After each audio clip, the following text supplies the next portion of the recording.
Good morning, good afternoon, good evening, everyone, and welcome to Global Expansion Accelerated, the Power of Networking and Partnerships. My name is Michelle Eisenberg, and I am a program assistant here at the NASDAQ Entrepreneurial Center. And for those of you who may not know, the NASDAQ Center is a nonprofit building a better path for entrepreneurs worldwide by improving inclusion, access, and knowledge in entrepreneurship. So as you will see in the chat in a moment, the NASDAQ Center provides programs, resources, and exceptional mentorship to entrepreneurs across all races, industries, and geographies. So definitely make sure to check out those links and resources in the chat. And then just a couple of housekeeping items before we get started. First, let us know where you are dialing in from in the chat. We always love to connect. And second, we are going to open up for live Q&A at the end of the event. So please make sure to submit your questions for us in that Q&A function at the bottom of your screen throughout the presentation, and we'll try our best to get to all of them. And of course, none of what we do could be possible at the center without all of the amazing support from our sponsors, including NASDAQ, Lehigh University, BMO, Airbnb, KPMG, Wilson Sonsini, BPM, HubSpot for Startups, and Google Cloud. We are humbled by their contributions and hope you are grateful too. And so before we get started, we always like to launch a couple polls, step back, see how everyone here is doing today. This first one is going to ask, how are you feeling? Fearful, anxious, surviving, or optimistic? We'll give it just a couple moments for folks to submit a response here. Awesome. Thank you. Thank you. All right. Give it just one more moment. Awesome. Okay, I'm going to go ahead and end this poll, share these results. Awesome. Looks like optimism is in the lead. Always great to see, but definitely have some feelings of anxiety and surviving out there. So hopefully our conversation today will help with those feelings a bit. I'm going to stop sharing this poll and launch that second one. What is keeping you up at night? Finance, sales, marketing, scale, pivot, team, or surviving? And I'll give this one just a couple moments as well. Awesome. Looks like we got a whole bunch of folks from Lagos, Nigeria. We got California, San Diego, Oakland, wonderful. Santa Rosa. Awesome, awesome. Toronto, welcome, welcome, everyone. So great to have you all here dialing in from all over the place. All right, I'm going to give this just one more moment. Okay, gonna end this poll and share these results. All right, finance and sales neck and neck. Finance coming up just barely in front, but looks like we got needs all across the board. So thank you all so much for participating. Super helpful. Gonna stop sharing that poll. And without any further delay, please join me in giving the warmest welcome to our special guest, Michelle Andrew, founder and managing director at Meeesh Unlimited Limited. Michelle, it is such a pleasure to have you back here on the stage with us. Thank you so much for joining. Hi, it's a pleasure to be back. Thank you for having me. Wonderful. And so, Michelle, you did, I think it was just about a year ago, we did an awesome session, had you on our stage talking about, evaluating strategic partnerships for continued success. So super excited for this conversation. And for those in the audience who may not know you, could you maybe just start by giving like 30 seconds on who you are and the work you do? Yeah, absolutely. So I am Michelle, Meeesh Unlimited Limited, obviously the most original business name I could come up with. Um, I started my own consulting business about 18 months ago, and basically I work with businesses who are looking to grow I work on kind of both sides of the equation. So I work with VCs who want to adopt new technology and better ways of working.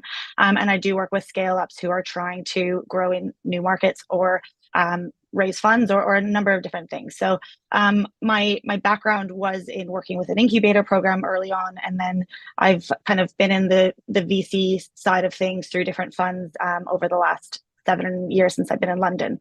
So I am, yeah, coming at you from London in the UK.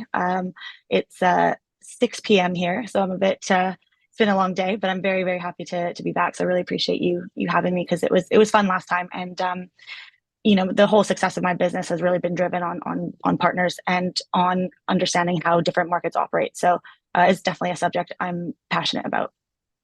Awesome. Well, super excited. And just to kick us right off, I know we have tons of entrepreneurs in the audience who are either in the US looking to expand elsewhere or are in places like Nigeria or Canada, as mentioned in the chat, or elsewhere looking to expand to the US or maybe Europe or Africa. And so for these entrepreneurs that are, kind of trying to beginning to navigate this journey of expansion, what are just right off the bat some of the most common misconceptions that entrepreneurs have about entering new markets that may hinder them from achieving that business growth and success that they're aspiring to? Yeah, so one of the funniest ones that's come up a few times has been companies want to expand into markets that are English speaking because they might already have a product that is, sold in English. They feel like they could perhaps be able to crack that market easier.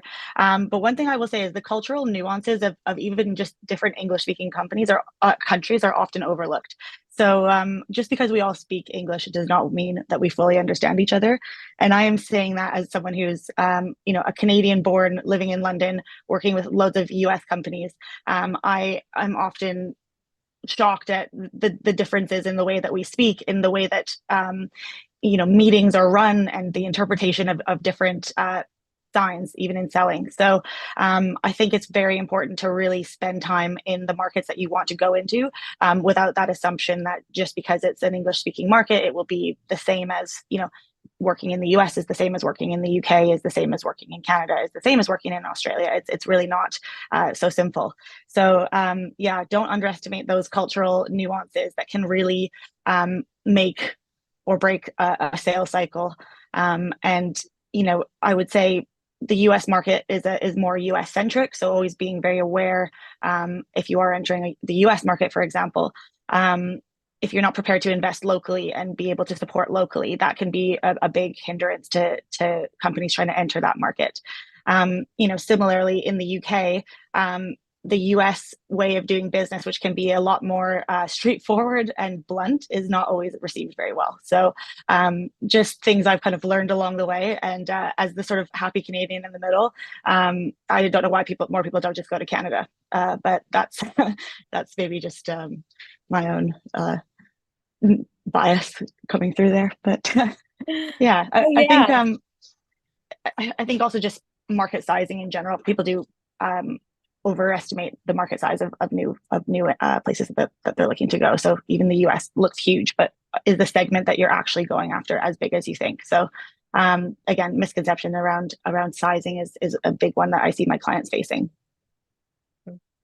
Yeah, yeah, absolutely. That's really interesting. And I think such a tangential issue that, kind of just immediately comes to mind next is, entrepreneurs really looking to find that right new market to expand. And it can really be difficult, I think once entrepreneurs maybe have an established customer base and they have a sustainable operational and financials to kind of support that business, to then expand into a new market that they may have limited data to support. And so when entrepreneurs are kind of in that position, what are some of the critical factors they may consider to effectively weigh the risks and benefits of entering a potential new market, and maybe just some of the key considerations that entrepreneurs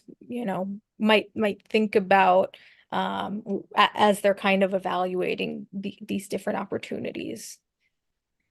Yeah, so the regulatory environment is a huge one. So obviously understanding what you're looking at in terms of visas, travel, what you need to actually set up and operate within that country.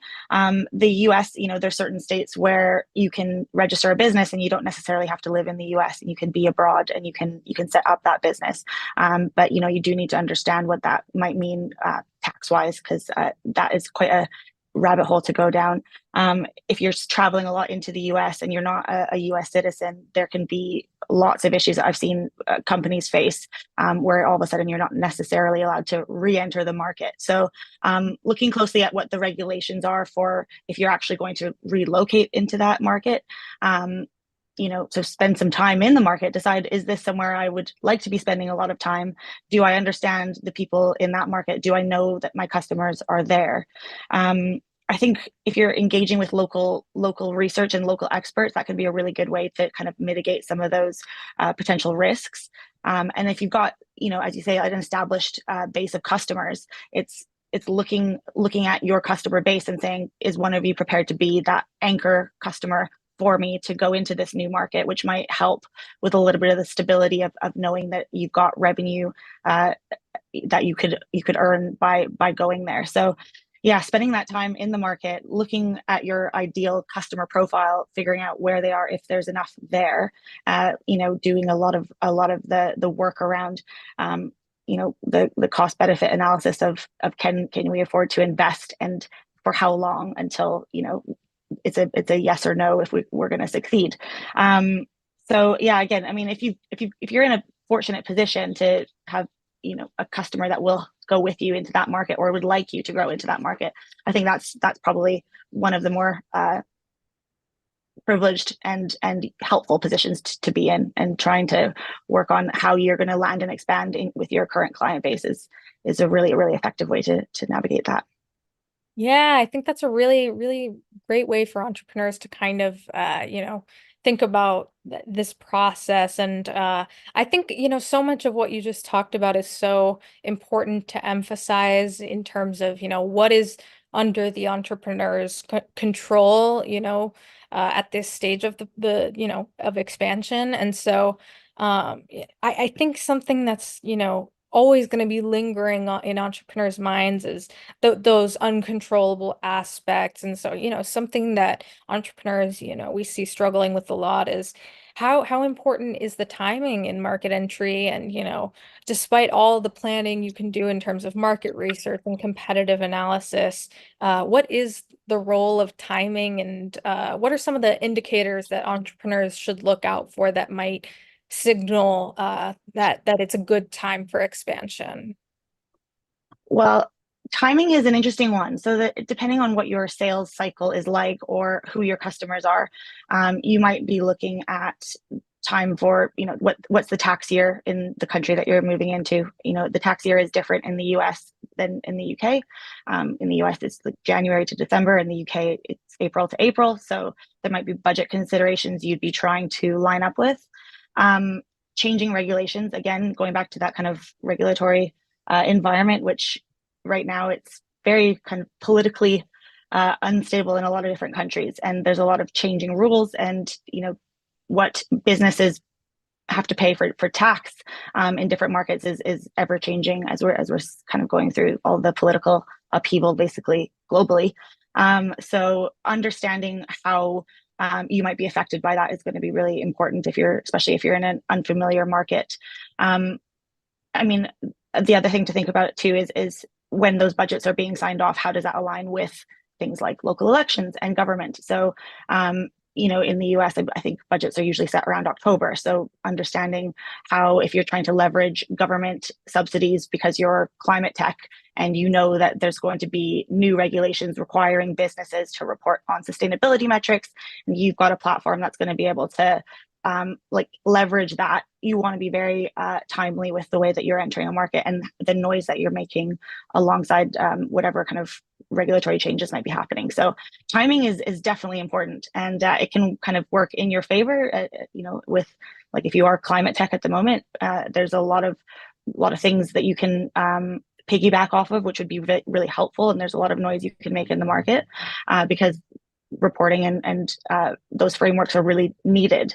But there are some other industries that aren't doing quite so well with some of the changes. So definitely understanding that political timing is important too. Yeah, absolutely. Yeah, all of these different factors really are so intertwined. And so I love the emphasis on just really taking the time to think about, how this, almost like scenario planning, like how is this, could potentially uh turn out for my business. Really, really valuable in terms of strategic planning. So love that. And I guess just to transition because, this conversation is really about, the power of partnerships and networking in driving expansion. And so, looking at strategic partnerships, what is the role of strategic partnerships in market entry, and what are some ways that entrepreneurs may identify and evaluate potential partners that will support market expansion in particular? Great question. Obviously, as someone who really, I'm a big champion for business partnerships. I mean, I firmly believe that as in life, you need friends. So you need businesses to be friends with. It will make everything a lot easier. It also means that there's ways you can have support where you might not necessarily be able to build it for yourself. So leveraging partners in a new market might mean that you're able to share marketing spend, capitalize on good brand awareness that maybe one of your partners has, and leverage that to gain traction and gain customers. It can also add to your own credibility if you're working with certain partners. So there's a lot of value to be gained from understanding who's in your network, who you could be working with, how you could make your product better. And even as far as if you're a tech platform, maybe you're cloud based, maybe you're a SaaS product. If you do have hardware that needs to be delivered, and you're going into a new market, who are you going to be working with to do those installs? How are you going to make sure that your customers are supported in the best way that aligns with your brand and your business? So those become really, really important business decisions. As in life, the partners that you work with, you really want to make sure they align with your values and your goals and your growth plans. So I think that's a really good exercise to go through, before going into any new market. Is, who do I work with now? Who do I want to be friends with in a new market? Who can help me get there? What value can I also add for them? What's that exchange that we can come up with? So yeah, partnerships super useful. I think that I wouldn't be successful today if I didn't have lots of different partners doing basically the work that I can't do. I'm a lot around growth and sales. I've got partners that I work with who do more on marketing and branding, and it just means that I'm never saying no to a client. I'm always able to add value, even if it's not by my own business. Yeah, absolutely. So many gems in there. Especially, I think entrepreneurs a lot of the time, don't necessarily realize that these partners can really fill those gaps, that you're struggling with. It doesn't necessarily need to be that you're hiring a full-time employee, to, fill those gaps. Yeah. There are other avenues like strategic partnerships that can really better support your business towards scaling. And um, I wonder because you were talking earlier just about like, of course, the power of, understanding cultural nuances, but also really talking directly to the people that you're looking to serve in these new markets. And so could you maybe dive a little bit deeper into just the role of local stakeholders and influencers, and how they can really help drive that success in market expansion? Yeah, I mean, locally, you want to be able to leverage people who can understand those nuances, as we talked about at the beginning of the conversation. Cultural nuance is huge. So if you can work with talent that's local, work with whether that be branding or marketing agencies locally, or hiring the support teams locally, working with legal advisors locally, you're going to be able to make sure that you're set up on the right footing. It's also interesting to look at kind of complementary tech and see, how could you build out your own ecosystem? Who else can champion you, and what sort of goodwill and brand recognition you can get through them. Um, and then it's really useful to go and look at your ideal customer base and see who they're already engaging with, because I think those often make a really, really good partner. So anyone who is already engaging with exactly who you'd like to engage with is going to be um, a wonderful, useful partner for you. And on the on the ground, I think you could also look towards leveraging professional service firms as well. I've worked with several companies who've gone kind of the big four route. So if you're trying to grow in a new market, you might be a bit more flexible with your offering. So potentially, working with the likes of a Deloitte or a PwC, and having much more of either a white labeled offering, or just being a bit more flexible with your business plan and your distribution, and making sure that you can leverage who might already be a really big, useful advocate for you in that market. And then, you're able to scale a lot faster. You get a good reputation, you become much more reliable, and you know that your customers are in good hands. So that's another thing I've seen work really, really well. Awesome. Love that. And so just thinking about, these kinds of strategic partnerships, do any examples or use cases come to mind that kind of like demonstrate how partnerships have really accelerated a startup or a company's ability to, achieve new market entry, either, that you've known or worked with or heard of, that really, just kind of like inspire and demonstrate that kind of success? Yeah, I mean, the company that I moved to London for, we leveraged a partnership with WeWork quite heavily to get off the ground. It's a bit of a different example. I've got a few more, but that one actually is probably my favorite one, because we had huge operating costs in Canada, and we were very successful as a Canadian business. We'd gone from Vancouver to Toronto, and then over to London, where we quickly realized nobody necessarily cared that we were a successful Canadian business growing in London. The story didn't translate in the way that we thought it would. But when running, an incubator program inside of a WeWork, we became a lot more interesting, especially when WeWork was on a massive growth trajectory. So, aligning ourselves with them, back in 2017 was a very good move, and allowed us to really grow, and then also reduce the operating cost in the UK, which, as a Canadian business, was quite astronomical, because the Canadian dollar to the pound is not a fun exchange rate. So, a lot of lessons learned from that journey that originally brought me here, and hence I've stayed ever since. So that's one great option, is how can you leverage businesses already on a big trajectory, and use them to help you, and how can you help them? What is it that you're able to offer that's helping them? So, for us, we were an interesting tech company to be working with, and we helped to fill their spaces. An energy tech client that I've been supporting recently has used an anchor client of theirs to leverage that relationship and grow into the US. So that's they built a wonderful relationship here, and then said, what's it going to take for us to get the rest of your portfolio in the US? And that conversation, and that openness and flexibility in how they're going to run the product, has led to what will be a really, really cool story when we can talk about it a little bit more.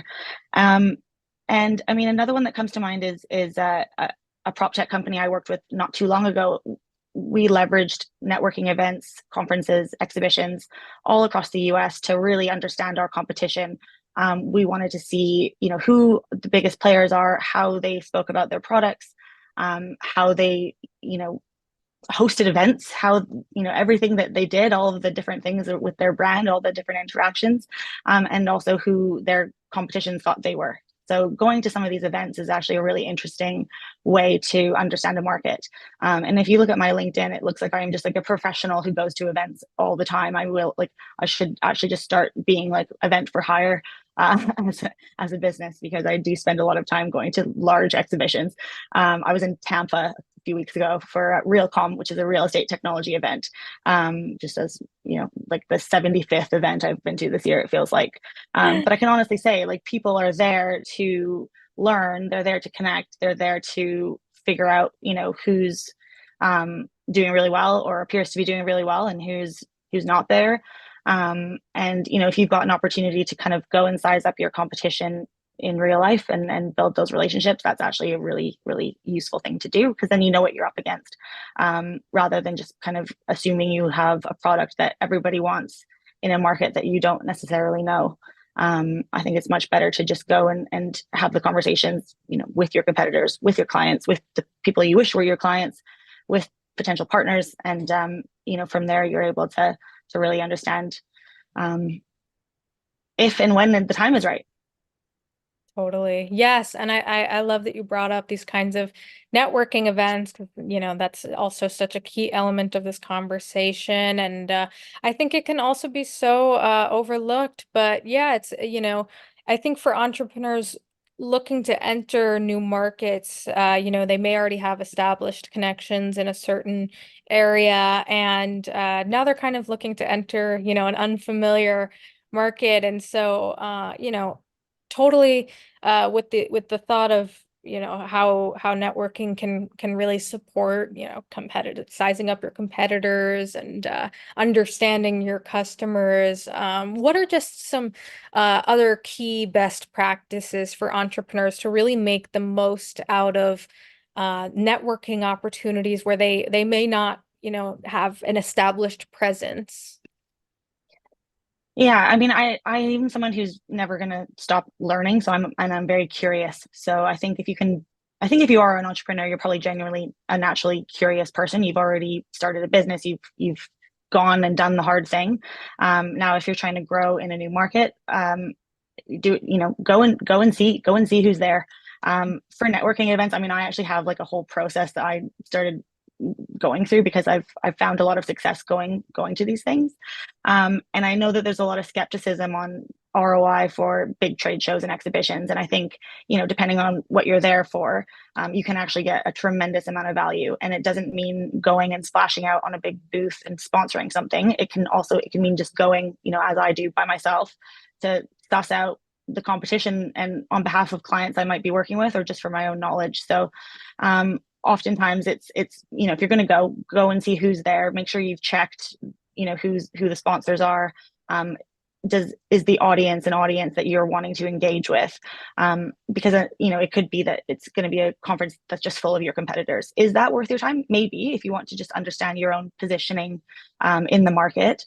But if it's something that you think lots of your potential customers are going to be at, then I'd absolutely get yourself there and start understanding what kind of things they're asking. And that also doesn't mean just spending all the time at the exhibition. I would say if there's panels happening, talks, any of the networking events, any of the socials, try and go to those and hear the conversations, and engage with people, ask questions.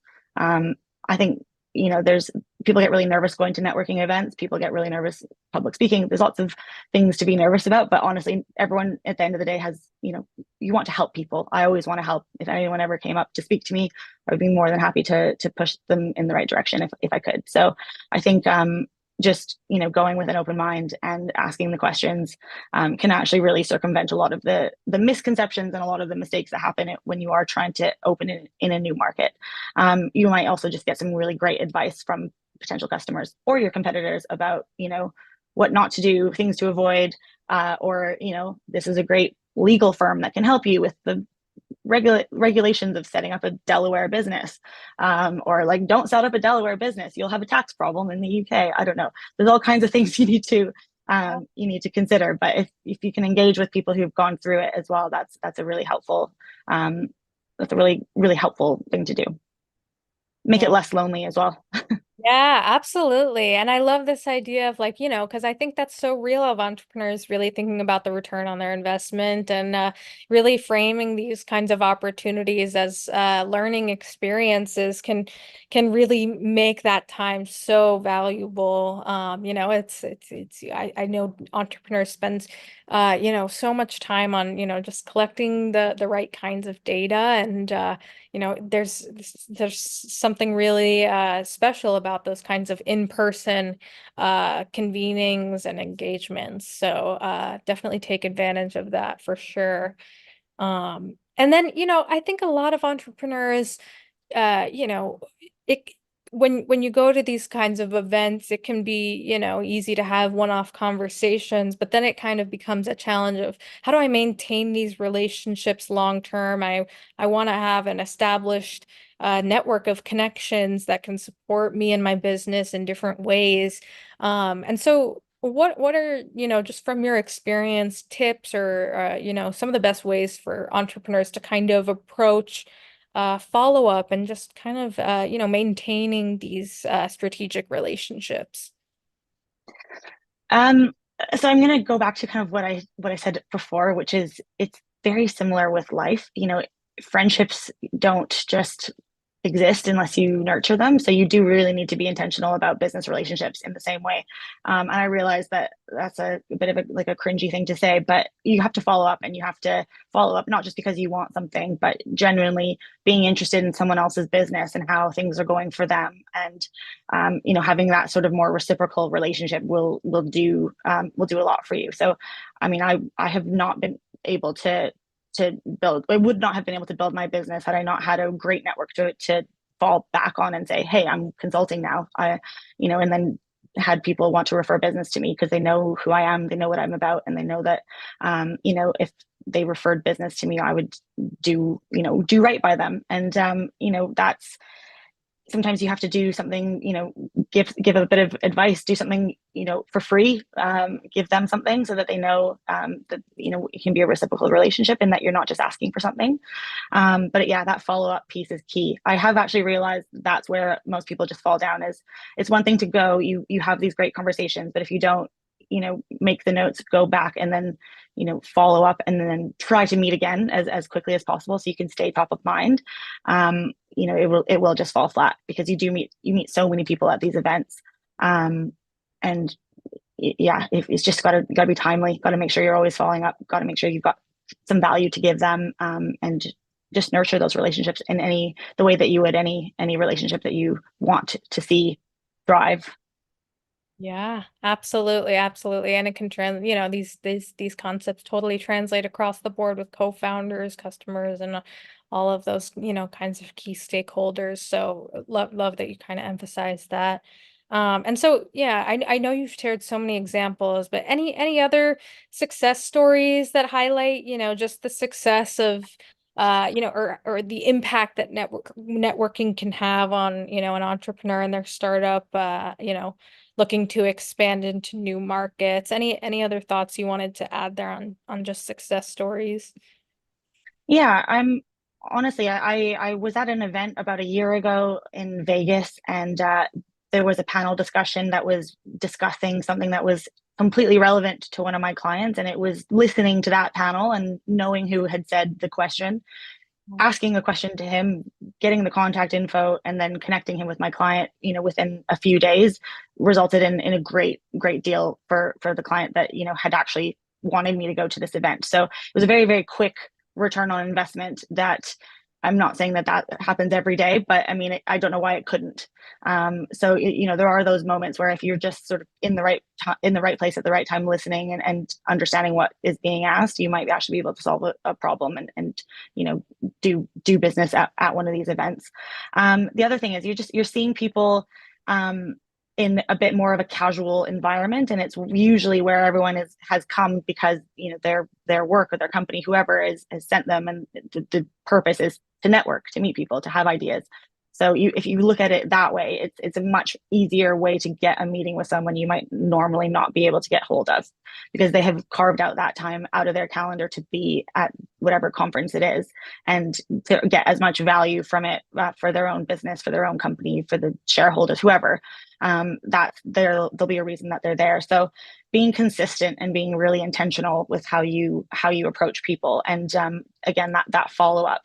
Um, I mean, personally, as I said, it's been a game changer for me and for my own business, and having a great network and knowing that I can go to different conferences around the world and usually know a few people, because I'm just very vocal in the global prop tech and fintech communities now. So, that just showing up and having that consistency is also really useful. I mean, I don't live in the US, but I've got loads of clients who are out there, and I feel quite confident in being able to work with them. So it's never a waste. It's always a learning opportunity. And if you can look at an event or a trade show or an exhibition with a bit of a different lens, you can get loads out of it.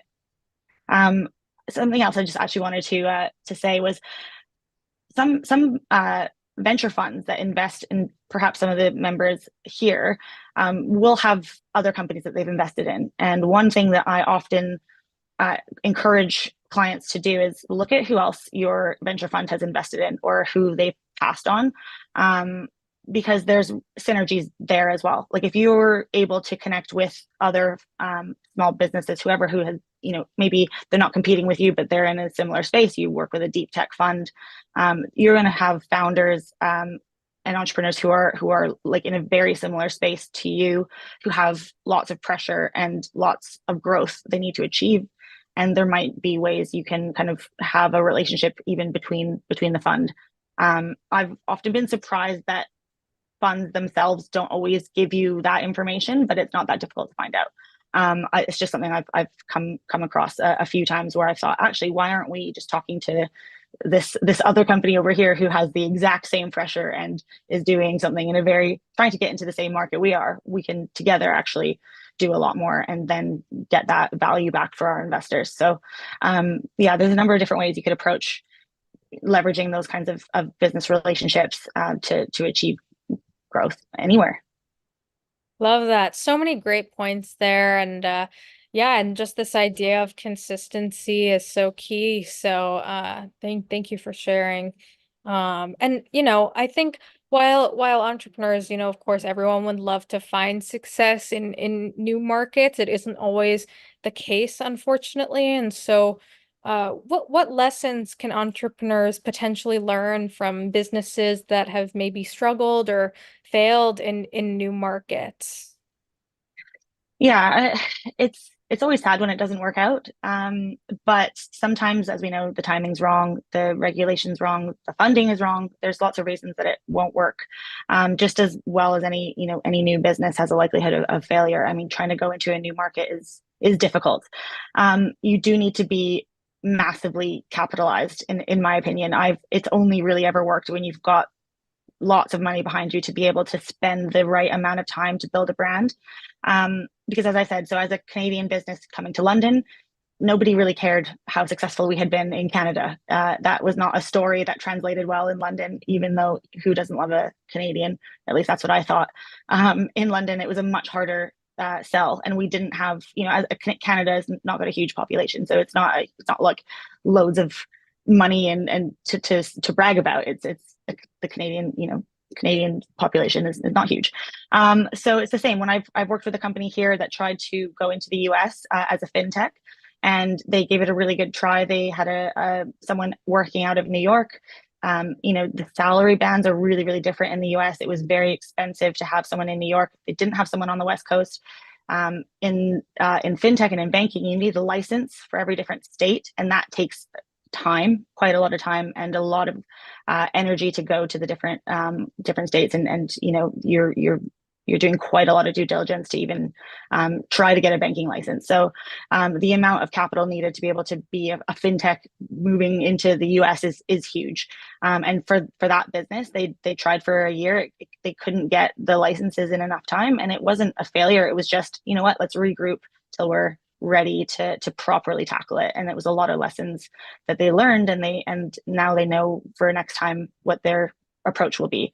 And it it's funny, like every state has its own culture, its own, so like a little mini country. So you do need to be able to spend the time properly.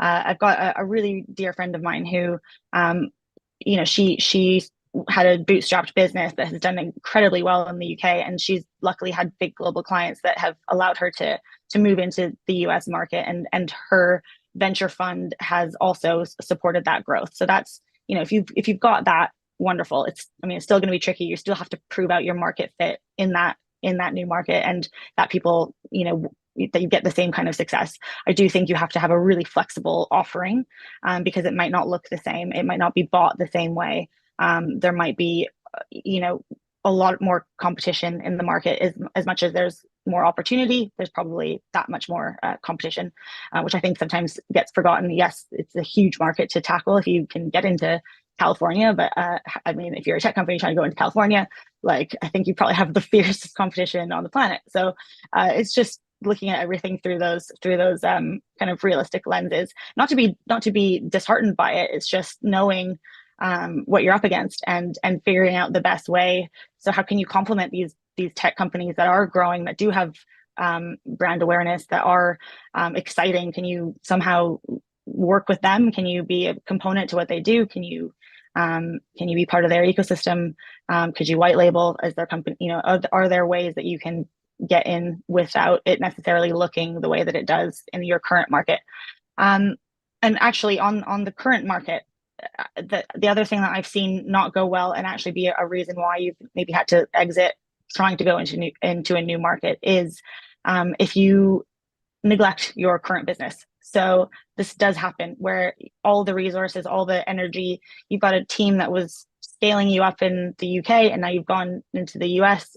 Everyone's working overtime. You've maybe not left the greatest GM in the world in the UK. I don't know.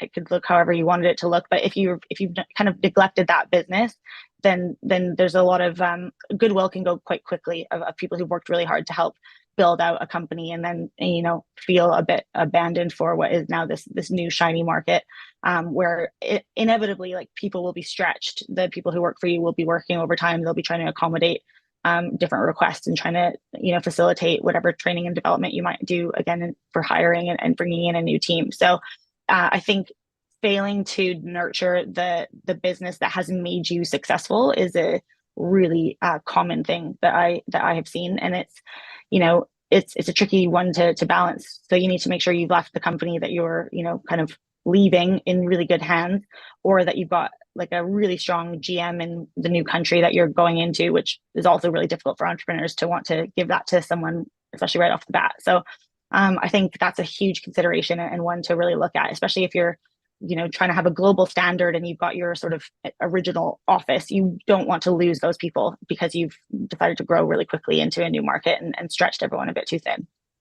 Yes, yes, that's so important, and definitely something that I know a lot of entrepreneurs will be thinking about, as they already have some established customer base, and yeah, finding that balance is so key to, sustainable success. So thank you so much for emphasizing that. And just as we're getting close to closing up and transitioning to that live Q&A, but just before we do, just looking ahead, how can entrepreneurs, there's always going to be changing global market trends, and emerging markets that may be particularly promising. And so what can entrepreneurs do to make sure that they're staying ahead of these kinds of market changes, and ensure that they're adapting their strategies accordingly?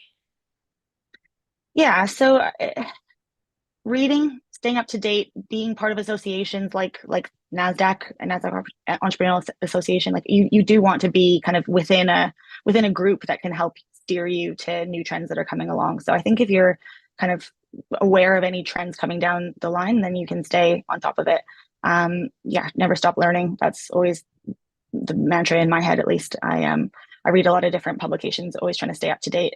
It's particularly difficult because I kind of across asset management, prop tech, and fintech. So I feel like I'm constantly sort of switching between the Economist and the FT. But there are a lot of really cool markets that are emerging. Again, just because you've got a solution that works here doesn't mean it's going to work there. But there's lots that you can consider, and there's brilliant tools. There's so much online. There's a lot. You can get Chat GPT to help you with research these days. Like there's a lot you can kind of leverage to help you digest the sheer volume of information that you could find on any new markets, new tech.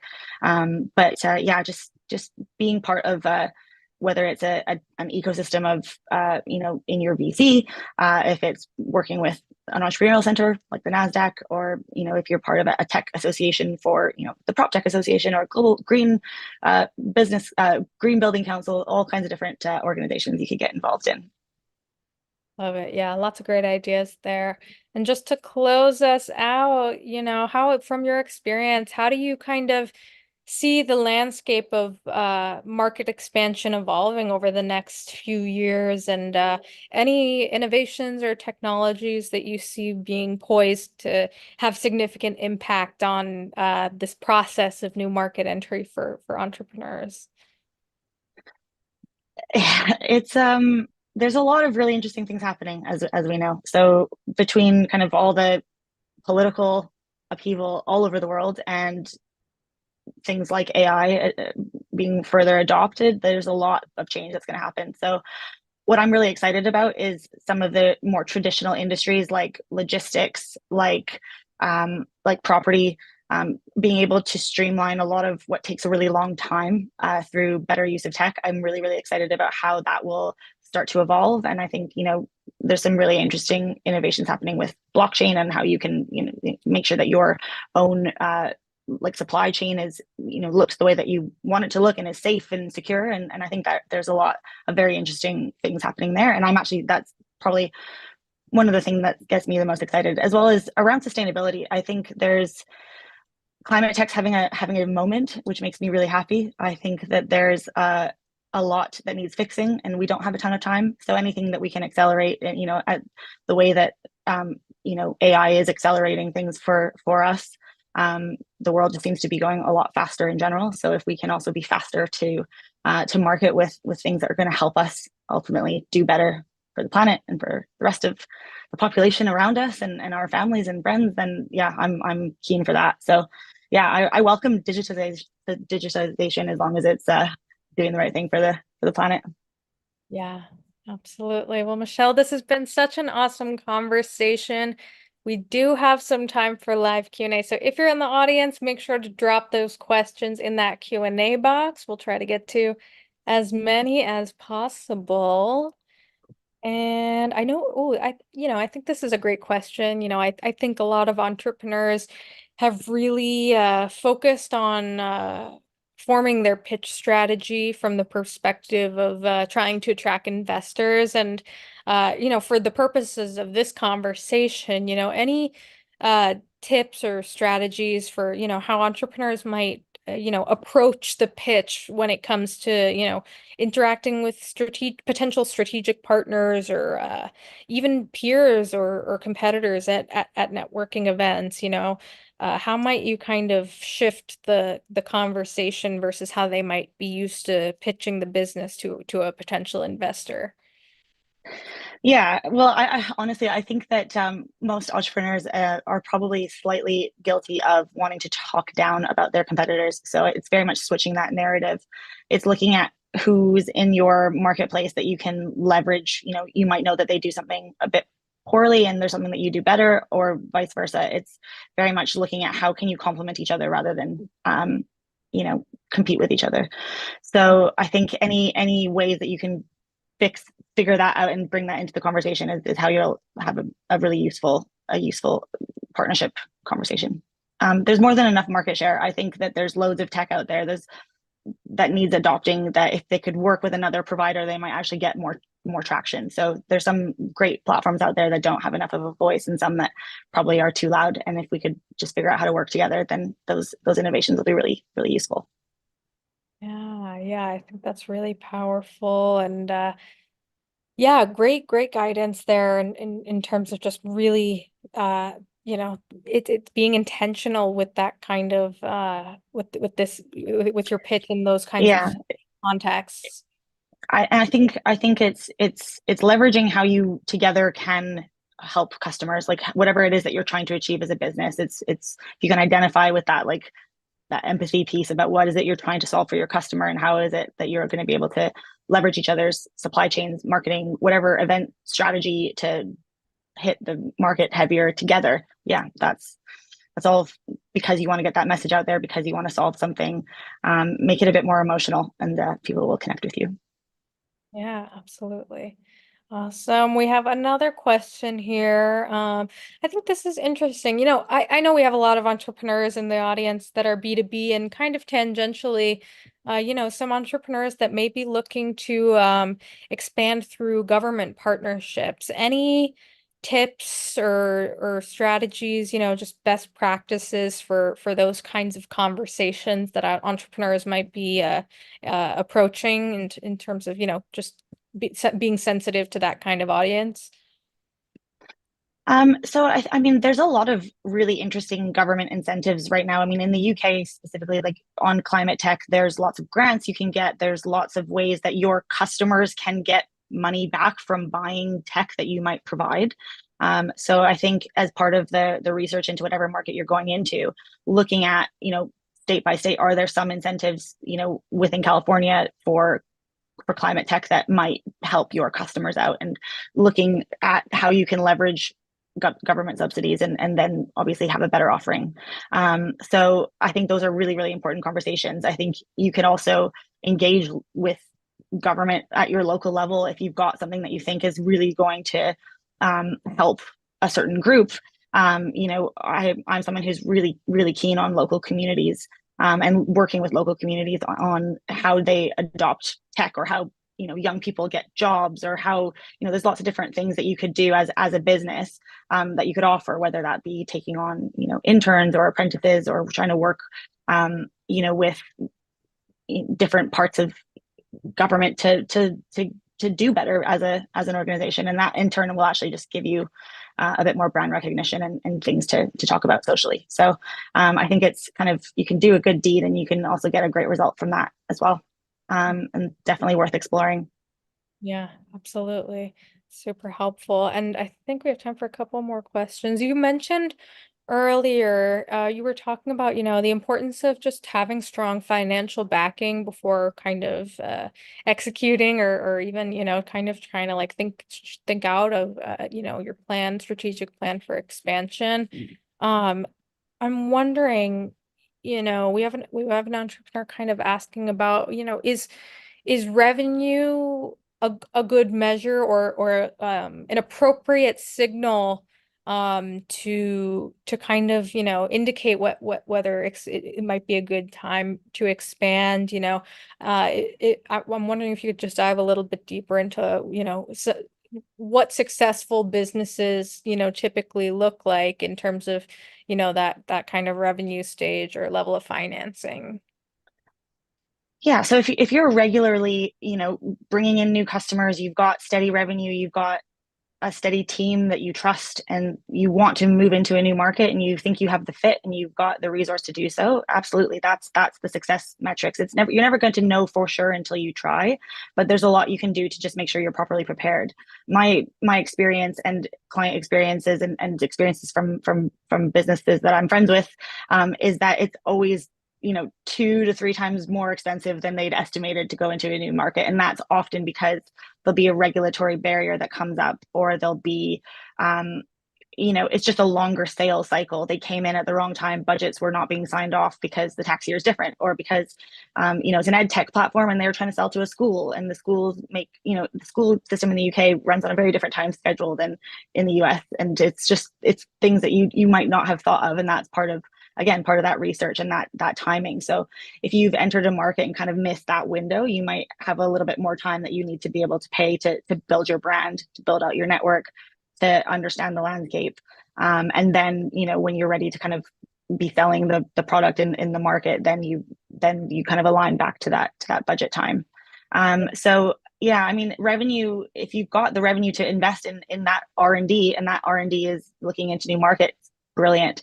And if you've got a VC who's happy to fund you, or you've got enough in the bank that you can float, being in a bit of an uncertain territory for, a couple of years, to give it a good shot, then go for it. I think it's, I mean, I grew up in Canada. I live in the UK. I spend a lot of time in the US. I love it. I think global business is awesome, and I think understanding different cultures is amazing. And if you get the opportunity to do so, you absolutely should, with Awesome. caution. Absolutely. Gotta add that in there, of course. Michelle, always a pleasure. If you had just one key takeaway to leave with the audience, what would that be? I think it's all just about relationships at the end of the day. Nurture your business relationships, and you will go far. Be the kind of business people want to be friends with. That was a mentor of mine said that to me once, and it's really stuck with me. So I think if you can just be that business that is, people want to work with you, then people will work with you, and you'll be successful. Yeah, absolutely. Michelle, thank you again so much on behalf of the NASDAQ Entrepreneurial Center and everyone here today. We are just so thankful that you joined us on the stage once again. I really appreciate you having me back. Thank you. Awesome. And to our audience, we would love for you to join us again for upcoming webinars, which you can view using those links that are going to be posted in the chat. And thank you all so much for joining us today. We look forward to welcoming you back online with us soon.